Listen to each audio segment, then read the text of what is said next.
បើបងមិនឃើញផ្ទាល់ភ្នែកបងក៏មិនជឿអ្នកដទៃគិតពីអ្វីទើបមានអ្នកថ្មីទាំងកំពុងមានរូបបង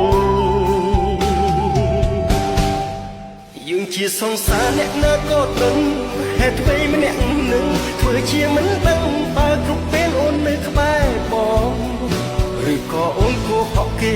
ឬក៏គេចង់ឌឺបងប្រាប់តាមត្រង់គេដឹងថាអូនសង្សារបងទេគួរតែអូនសុំបែកបងសិនមុននឹងព្រមតាក់ទងគេបែបនេះដឹងទេគេហៅថាបត់ស្នេហ៍បើបងតាមមិនទាន់អូនប្រុងប្រាប់បងទេឬក៏អូននៅជាមួយគ្នាហើយទើបប្រាប់បង